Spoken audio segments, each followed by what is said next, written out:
Ukraine's exhausted troops in Russia told to cling on and wait for Trump. The tone is dark, even angry. The situation is getting worse every day. We don't see the goal.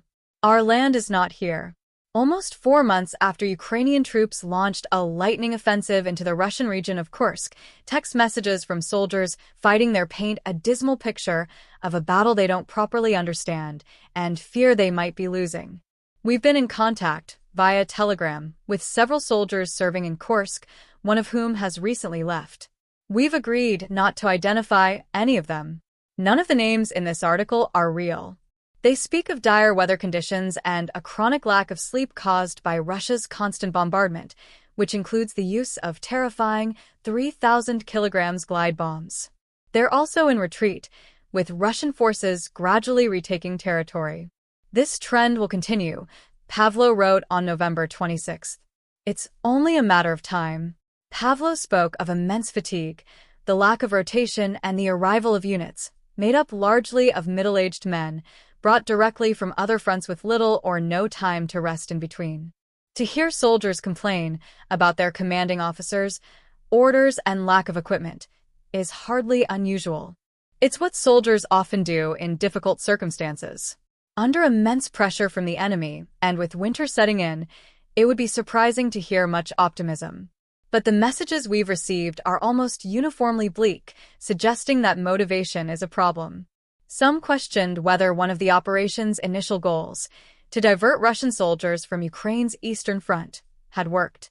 The orders now, they said, were to hang on to this small sliver of Russian territory until a new U.S. president, with new policies, arrives in the White House at the end of January. The main task facing us is to hold the maximum territory until Trump's inauguration and the start of negotiations, Pavlo said, in order to exchange it for something later. No one knows what.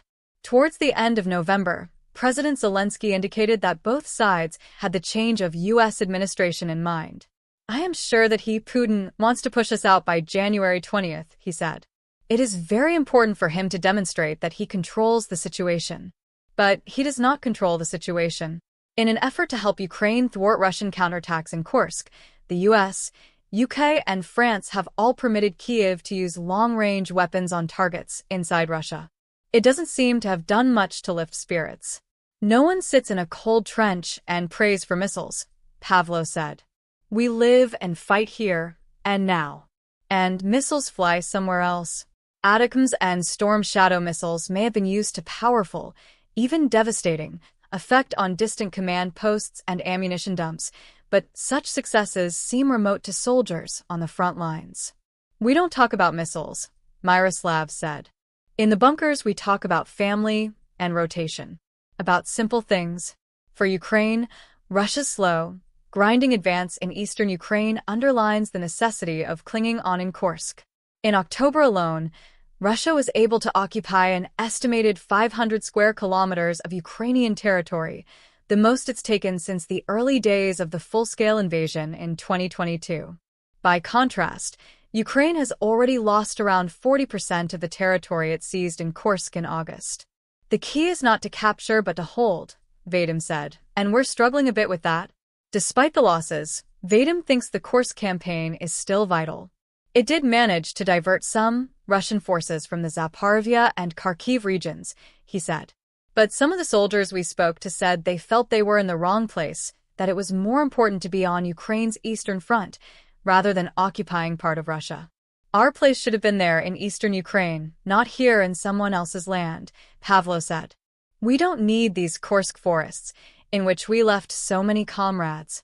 And despite weeks of reports suggesting that as many as 10,000 North Korean troops have been sent to Kursk to join the Russian counteroffensive, the soldiers we've been in contact have yet to encounter them. I haven't seen or heard anything about Koreans, alive or dead, Vadim responded when we asked about the reports. The Ukrainian military has released recordings which it says are intercepts of North Korean radio communications. Soldiers said they had been told to capture at least one North Korean prisoner, preferably with documents. They spoke of rewards, drones or extra leave, being offered to anyone who successfully captures a North Korean soldier. It's very difficult to find a Korean in the dark Kursk forest, Pavlo noted sarcastically. Especially if he's not here. Veterans of previous doomed operations see parallels in what's happening in Kursk. From October 2023 until July this year, Ukrainian forces attempted to hold onto a tiny bridgehead at Kursk, on the left bank of the Dnipro River, some 25 miles, 40 kilometers, upstream from the liberated city of Kherson. The bridgehead, initially intended as a possible springboard for advances further into Russian-held territory in southern Ukraine, was eventually lost. The operation was hugely costly. As many as 1,000 Ukrainian soldiers are thought to have been killed or gone missing. Some came to see it as a stunt, designed to distract attention from the lack of progress elsewhere. They fear something similar might be happening in Kursk. Good idea, but bad implementation, says Myroslav, a Marine officer who served in Kursk and is now in Kursk. Media effect, but no military result. Military analysts insist that for all the hardship, the Kursk campaign continues to play an important role. It's the only area where we maintain the initiative, Serhiy Kazan, of the Ukrainian Security and Cooperation Center, told me. He acknowledged that Ukrainian forces were experiencing incredibly difficult conditions in Kursk, but said Russia was devoting vast resources to ejecting them, resources which it would prefer to be using elsewhere.